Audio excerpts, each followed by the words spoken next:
tearing out pieces of me to replace the broken pieces of you. Tearing out, tearing out. Hello, wealthy family, and welcome to today's Mindset Monday video. Thank you for coming and sharing some time with me.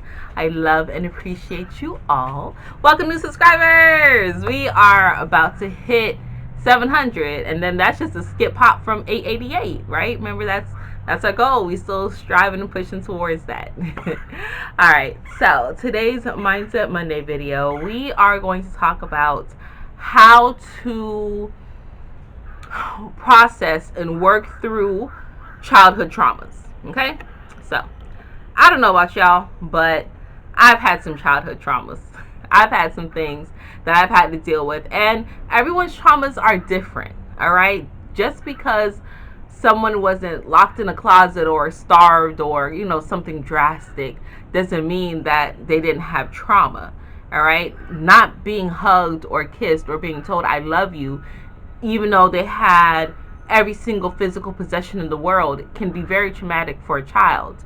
Not being able to be authentic, right? Live their imaginations and say what they want to say and do what they want to do can be very traumatic to a child. Okay, so know that when I talk of childhood traumas, I'm talking about you. What was traumatic for you? For me, some of my traumas stemmed from, being raised by a very religious mother who would say things jokingly, like for instance, I was born in Central Florida, and sometimes she would tell me that Mickey Mouse is my father, or I would always be told your daddy's not around, so Jehovah's your father, right? Which is Jehovah God. I was raised as a Jehovah's Witness, so I was told Jehovah's your father. When I wouldn't do things that were in accordance to the scriptures or her mindset, I was told that Satan was my father, right? Just different things, and that was kind of traumatic to me.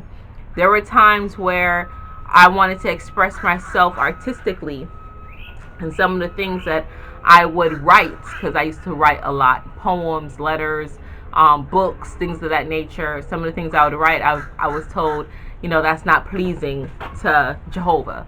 Or I've liked tattoos. I've always liked tattoos for whatever reason. And of course, that's against what Jehovah likes. So I would get the little, fake tattoos, little water ones, and I would put them on places that no one could see, like, up here on my shoulder or my inner thigh or something like that. And one day I would put them there, and then I would take a picture of it just to have it. And one day, there was a roll of film I had developed with some of my friends, and there was like a picture of one of these water tattoos that I had.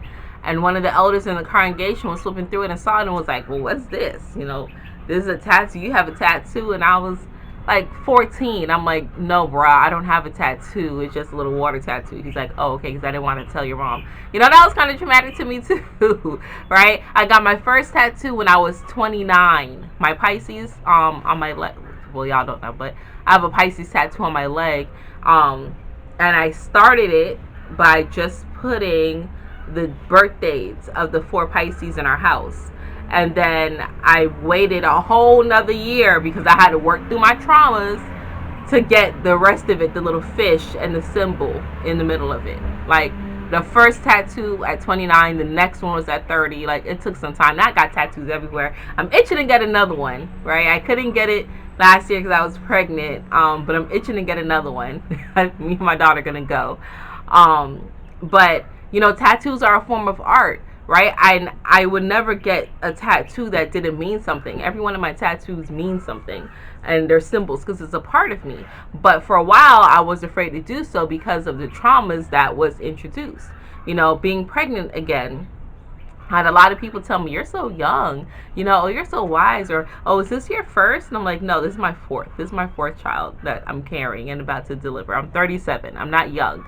But it brought up a lot of my pregnancies earlier, like when I was young, when I was a teenager, when I was struggling, having this experience now resurfaced some of those feelings that I had.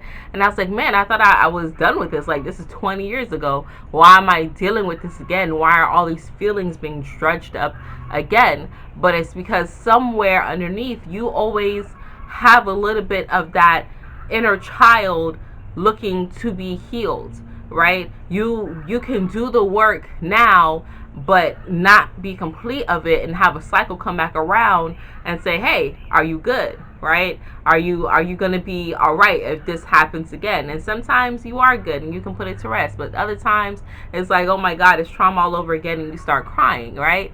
So how to deal with it and how to work through it is to know that your childhood traumas are a part of you, and it's an ever-going process.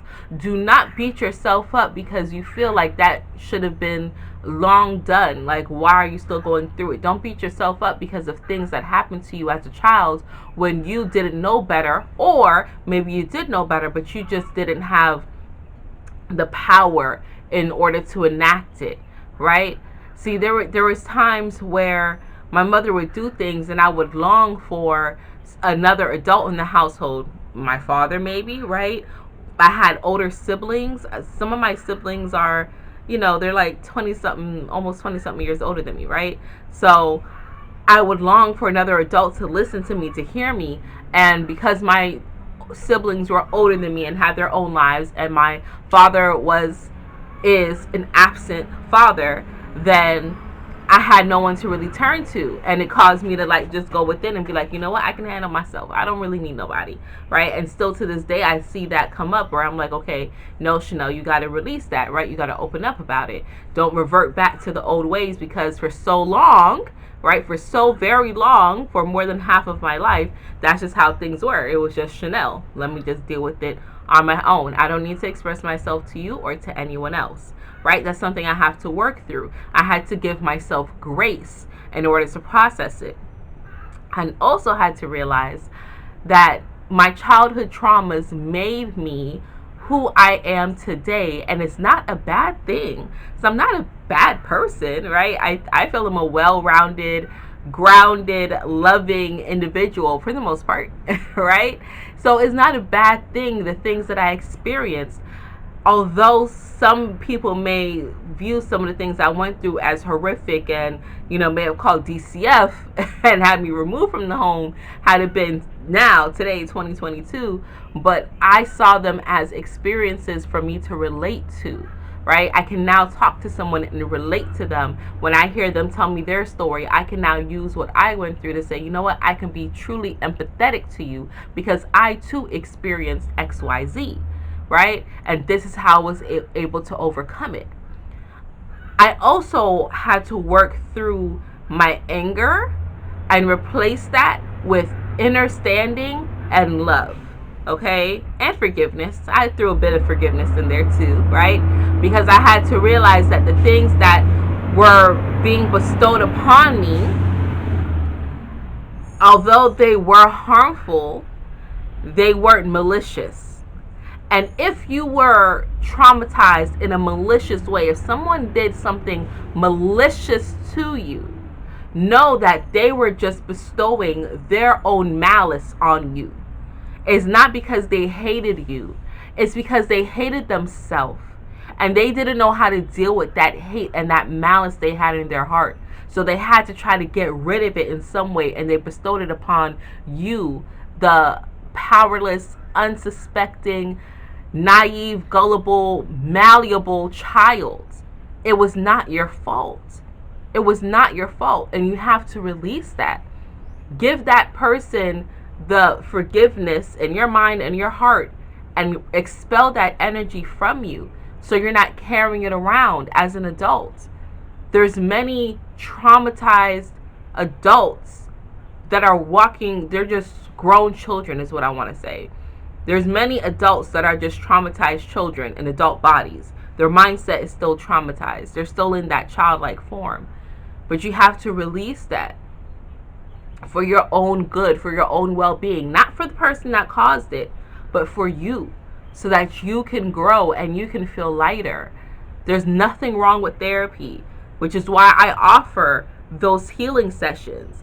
It's a form of therapy where we just have a conversation. No cards involved. Me, you, your spirit team. Let's work it out. Let's console that. Let's expel some of those things that no longer need to be in your spirit, that's holding you back, that's causing you to be angry and sad and bitter and uncertain and confused. It was not your fault. It's just that at the time, you were the easiest picking for that person that was bestowing that trauma. Okay? Working through your childhood traumas are not easy. It can be simple, but it's not easy. And it's an ongoing process, as I've told you before. I cannot stress it enough. That inner child is always inside of you, always a part of you, and you're always constantly going to have to work with it. And sometimes it's going to resurface and revisit to say, hey, are we truly over this?